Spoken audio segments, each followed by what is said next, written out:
Buckle up. This is going to be a fun one. We are drafting the zero RB strategy, meaning we won't look at a running back until at least round 5, 6, maybe even round 7, because people that draft zero RB tend to wait a long time. That's what we're going to do. And we're going to see if it actually works. Should you implement this strategy for 2025? Is this safe, or are you going to lose your league? Because I see a ton of people promoting this. In this video, we're going to walk through it right here, right now. If you are new to the channel, smash it, tap it, slap it, guys. Hit the thumbs up, subscribe, turn on the bell. It's the only channel giving you truth to fantasy football and NFL football. I'm here to help you guys win your leagues. I'm ready to dive into this mock. If you are new to the channel, hit the subscribe button. And again, hit the thumbs up. It takes 2 seconds of your time. And if you've not secured the draft solution, this is actually how you're going to draft your team if you want to win. Grab 16 rounds, sleepers, breakouts, optimal players, draft, you draft, everything you need to crush your leagues. Grab 16 rounds, okay? I'm just super pumped to see how this works out now, okay? Because zero RB is the way not to go, because running backs are literally the most scarce position. You do not want to draft without going running back heavy. And particularly, I've done a ton of mock drafts, by the way.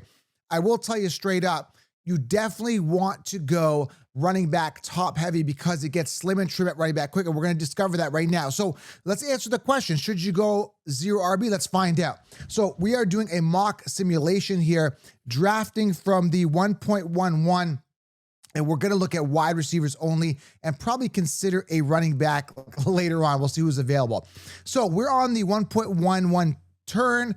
I'm going to try to draft the best I can to make sure I got good running back. So I think Nico Collins is going to be safe if he's healthy here at the 1.11. And then I'm definitely going to take a look at Drake London, okay? Now, again, we are avoiding running backs, only taking a look at wide receivers here early and seeing who falls. Now, if you're in the car, I'm going to walk you through these rounds here. Let's rip through it. Jamar Chase is pretty much the consensus 1.01, coming off a pinnacle year. Absolutely crazy. Regression is almost imminent with Jamar Chase here. Then we got Christian McCaffrey here. That's a little early. So the ADP may be a little bit off here, but I wouldn't be surprised if McCaffrey comes off of the top 5 picks, because a lot of people believe he's going to bounce back. I think he's going to have a good year. I just don't think he's going to bounce back to like 2 years ago. It's going to be interesting to see. Byjan to me is a clear-cut 1. You could make an argument for Genty as well at the at 1.01, but again, he fell here at the 2.4. He typically comes off in the first 9 picks in all the drafts I've done. Again, this is a simulation. It's going to vary a little bit. This is the spot I always see T. Higgins come off, the 2.11. What a waste of pick. This Higgins and Rashi stack is terrible, by the way. I just throw that in. All right, so we're focused on ourselves here. We are going zero RB. We're on the 3rd round, and already it's getting not thin here, but I kind of like Kyren Williams here if he's available, if he falls. But we're not looking at running back. We want a quarterback maybe, okay? And we see that Josh Allen has already come off. Running back, we're not looking at. Best wide receiver here, I'm definitely going Marvin Harrison if I want a wide receiver. And these are actually wide receivers I would actually consider drafting. In round 1, I would ideally like Malik Nabers over the Nico Collins. I think he's got more upside, more talent, better opportunity. They drafted Jaden Higgins there. I think he's going to eat into the volume. And are we sold on CJ Stroud bouncing back? Something interesting to see and see how that all pans out. But here we are. We've got Nico, Drake London, and Marvin Harrison. So this is, again, we're going to keep glancing here and see who's available at running back. And I don't like Taylor. I don't think Kyren Williams falls as far, because I would love him as a 2nd round guy. And rumor has it, I didn't do breaking news, but I did hear today he's going to be a 3-down back. And I totally believe that, because Blake Corum was drafted last year. He didn't eat into the volume, and they didn't draft a threat that's going to take away that volume. So I believe in Kyren. He's contract year. He is hungry, and he is one of those guys that's underdog. So he won't be available here. So the best available running backs, you're looking at the James Cooks, the Walkers, the Chubbards of the world. But yeah, so we're going to continue to take a look at wide receiver. And typically, I will tell you this. When people are implementing the zero RB strategy, they are honestly going like till the 6th, 7th round, sometimes as early as round 5, but they are really adamant about waiting on running back. I've seen this implemented, and the earliest is round 5. So we'll see who's available there. Okay, let's take a quick glance here. So back to this draft here. We're on the clock, And I'm taking a look here. I'm going to take a quick glance at tight end. And I don't like George Kittle, but he's coming off here around 3 to 4. People think that he's going to have a similar season to last year, but he was, again, a beneficiary because there was nobody else there. Everybody was banged up. Ayuk, Debo, nobody did anything. So I take a look at this, and I take a look at George Kittle here, and I wouldn't do this, but because we're doing a simulation, and I just don't want to grab another wide receiver, although I could, because we're going 0 RB. Typically, people will go quarterback here, or they're going to go like a tight end, because, again, they're going 0 RB. So they're trying to grab the best available tight end or the best available, or go early on a quarterback. So let's do that. Let's grab Jalen Hurts here and see who comes back around here, okay, on the turn. So, again, we're completely avoiding and fading the running back. And I also want you to notice and be completely aware here is that the workhorse running backs are scarce. Let's see how many there is, first of all. CMC, Byjan, Saquon, Jameer, but I think he's still in a committee with Montgomery. That's 4. Genti, Achane, 5, 6 for Brown, Jacobs, 7. And we don't really kind of know here. Kyron's going to be 8. We kind of don't know with Taylor, maybe 9, Breece Hall, 10 maybe. So, but let's just say 10. Okay, for argument's sake, let's say 10 workhorse running backs with like no committee, okay, or minimal committee. And then after that, it becomes an absolute crapshoot. Like, I'm telling you right now that James Conner, he's going to go down this year, either with injury or just natural regression. And I'm telling you that right now, you got to be taking a look at his backup that is Trey Benson. I'm telling you. He started coming alive a little bit at the end of last season, and James Conner is literally on his last legs, okay? And we got James Cook coming out this astronomical pinnacle year. And even these guys, like if I'm here, like I don't want any of these 3 guys. So let's take a look at who's available. Now, this won't happen. I'm telling you guys right now, this will not happen. RJ Harvey's coming off round 4, and then Henderson also round 4 to 5. They probably won't fall to the end of round 4 or 5. So I'm assuming that they're gone right now. There's no chance. And then you are looking at the Swifts, Aaron Jones, Montgomerys, and Hampton comes off round 3 to 4. This is a simulation. I'm telling you guys right now that RJ Harvey and Hampton won't be there at 5 and 6. Okay. Because the people going 0 RB are looking at the RJ Harveys and the Hendersons of the world because they want that upside, and the Hamptons. Believe me, they'll go wide receiver, they'll go Hampton and these running backs, okay? Or Judkins as well. He doesn't typically fall. Now, again, we are going 0 RB. We're going to look at wide receiver here. We're going to make a terrible decision and go based on ADP and grab Godwin, who's going to probably be the wide receiver 3 on this team if he even stays healthy. So I'm going to go ahead and go Godwin, and then we're going to grab a tight end, and we're going to go Travis Kelce, because I think he's going to have a good season. He is arguably the wide receiver 1 still, even with Rashee Rice and Xavier Worthy there. That's why I think that is a messed up situation. Rashee Rice coming off round 3 is ludicrous, right? Ludicrous. And I heard that he will probably not be affected by the charges this year. So he could get out of that untouched, but you're still grabbing a guy that's like, it's a committee. It's a diluted situation. So Kelsey's the best value.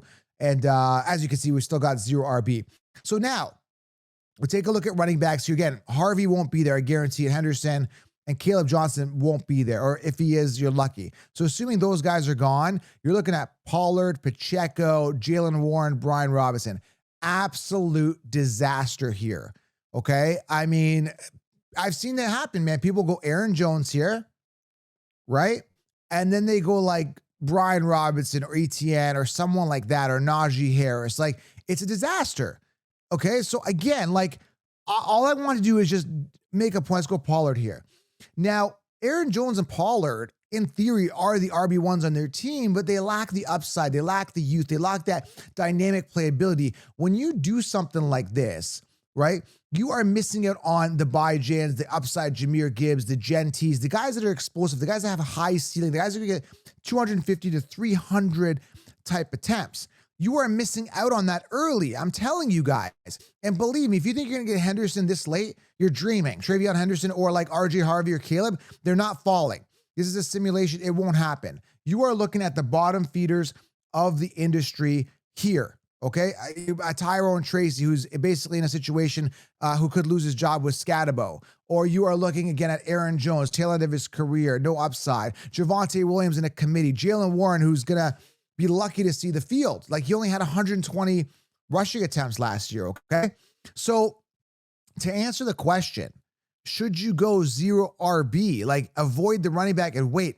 Absolutely not. Do not do this strategy, okay? Because I'll tell you right now, when you take a look at wide receivers, still a ton of wide receiver talent, but you want to be grabbing it around, 5 to 7, right? Because you got Ridley's a wide receiver 1, Judy's a wide receiver 1. You've got some talent here, and there's a lot of sleepers here. Keon Coleman's going to be a wide receiver 1. Trey Harris is going to potentially be the wide receiver 1. Kyle Williams. There's a ton of sleepers at wide receivers that you could stack and fill those 2 wide receiver slots. Typically, most leagues have 2 wide receiver slots. You are going to be okay. Believe me. Last year, people thought I was crazy. Joe, why are you going Brian Thomas Jr. and Ladd McConkey pretty much as your top receivers? Because the path to those guys becoming the one was clear. All right. I saw it. There was nobody else there with the Chargers. Ladd was going to be the guy. And obviously, Brian Thomas had way more upside than Christian Kirk last year. So I was like all over these guys. So I wanted to just do a quick video here. I'm going to show you the screen one more time. This is a disaster. This formula of avoiding, running backs, because it's such a scarce position. We counted. There's about 10 running backs with zero committee or minimal committee, and those guys come off early. Now, I do like Harvey, I do like Caleb Johnson, but those guys are going to be coming off as late as round 6 as Johnson coming off, but they're both coming off earlier. Believe me, I've done a ton of best ball. I've done a ton of real drafts. Trust me, people want RJ Harvey and they want Travion Henderson early. Okay, so there goes your upside guys. Now, could there be a chance that some of these rookie guys, Jaden Blue or Woody Marks or some of these other sleepers, DJ Giddens, maybe if Taylor goes down, some of these guys could come through. A Kyle Managai or whatever from Chicago. A couple of these guys could come through, but they're very risky. It's more likely, and I want to emphasize this before I wrap this up, it's more likely that some of these later round receivers emerge as top guys over these running backs later. So I want to leave you with this. Do not go zero RB. That's my advice to you for this year. Do not do it. You want to go top heavy running back. All right. This is very, very important. Get as many good running backs, solidify at least 4 or 5 within the first 6 rounds. Solidify them. I explain this in the 16-round draft solution. All right. And you want to take some home run hits on some rookie wide receivers or some wide receivers later with upside. You'll be very, very happy. If you do it the other way and you go top heavy wide receiver, and you take some gambles and risks on some rookie running backs or running backs that don't have as much upside, it's not as favorable. Does that make sense? So you want to mitigate your risk and go top heavy with running backs. Do not do the zero RB. As much as people tell you, you don't want to fade the most scarce position that is the running back with minimal committee. Load up on running backs early and you will be very, very happy. All right. If you want the full ironclad roster, grab the 16-round drafts, which you'll be very happy. Secure the solution, secure the championship. And I implore you, do not go zero RB. Load up top heavy running back and you'll be very happy. But make sure it's the right running back all laid out in 16 rounds. If you want direct coaching, if you want, to join the Patreon group, Frontlines, the only place to get direct access, inside information, join the Frontlines as well. Subscribe, thumbs up, and I'll keep the content rolling. Lately, I've been doing a couple double videos during the day. I got kids tennis camp. We got summer things running around. So I'm trying to get out 2 videos a day as a bonus. So make sure you guys turn on the bell so you do not miss a thing. Subscribe, thumbs up, and we'll talk soon, everybody. Have yourself an outstanding day. Do not go zero RB.